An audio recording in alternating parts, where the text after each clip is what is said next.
Hi, so I'm pretty pissed off having to record this video because I literally recorded my reaction to this album and one of the files corrupted. That's just the way life goes sometimes. It's whatever. So today I'm gonna basically just kind of do a review of the album rather than do a reaction. And now Jaguar, who had songs with Ass Like That, Go There With You, We Might Even Be Falling in Love, like all those were on that album, and it was only 9 songs, so she just gave you a taster. But with Jaguar 2, she gives you the full load. The full load. I can't say that because that's wild. To me, I do think this album is better than Jaguar 1. I'll be honest. I think there's much more, just a lot more to look for in this album than Jaguar 1. I loved a lot of the song selections on this, man. Like, her writing is so, unironically, her writing is really good. She has great writing on some of these songs. The production on this is great. Like, she's just becoming this all-round complete performer on some of these records. There was a few singles that was dropped before the album came out. I think Smoke is solid. I think Pretty Girls with Buju Banton was actually very fun. It wasn't one of my favorite tracks on the album, but I will not say that it was super fun. With the R&B and reggae tie-in, that's pretty cool. I love the record Alright with K Tronada doing the production on that. I mean, there's never a time where I'm like, yo, K Tronada gotta stop producing. A lot of R&B artists are just putting him on their album because they just know he's the vibe for real.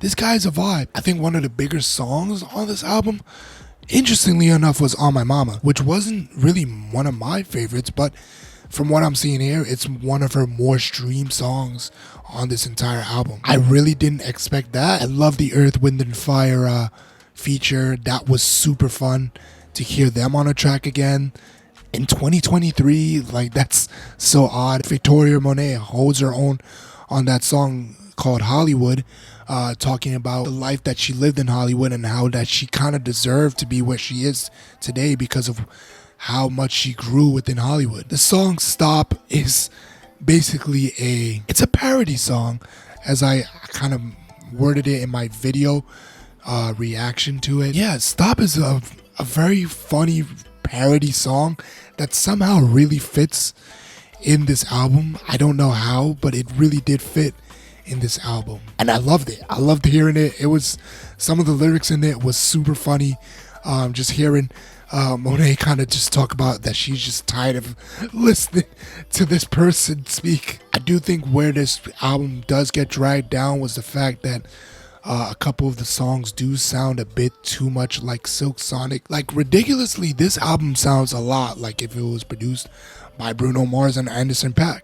And the reason that really does sound like that is because the same guy who produced An Evening with Silk Sonic produces for Victoria Monet a lot, and he is throughout this entire album. So I mean, for me, I loved An Evening with Silk Sonic, but I did want it to be a bit different from, their album. And it is, but a lot of the songs sound almost identical. Like, if you put Bruno Mars and Anderson .Paak on it, it would feel like it's literally gonna be the same album. However, with that being said, one of my favorite songs on this album is How Does It Make You Feel? Almost a carbon copy, as if you can drop that song into An Evening with Silk Sonic and it would literally fit with it. It is a beautiful, lush song, but it's crazy that it sounds so much like, oh man, this could literally just come off of An Evening with Silk Sonic. I like the deep cut with I'm the One.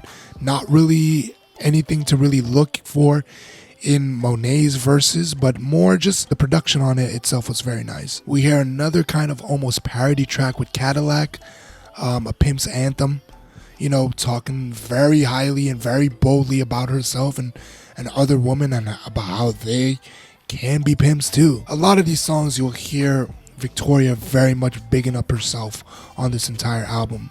Like, she's really the shit. After listening to this album, I'm like, well, I can't doubt you because this album was so damn good. Why not? Goodbye was actually like, it was so nice.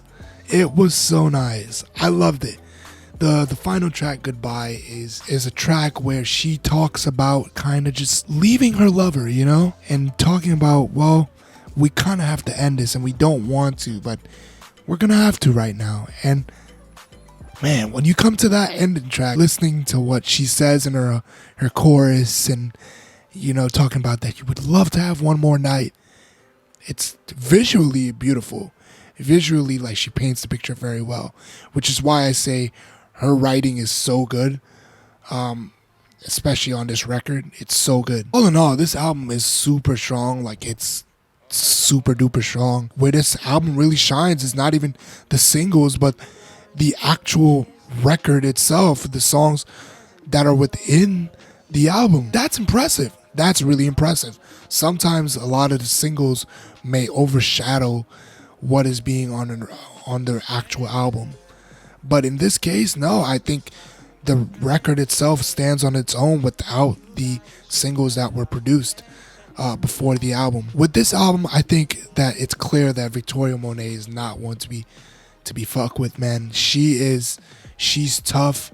She's got it. Like, she understands her role in the R&B space, and she's using it to actual perfection right now. It's crazy. R&B has had a really good year this year. It's been a really good year for R&B, and I'd love to like kind of just make another video talking about some of the best R&B albums and artists this year. Like, it's been a really good year.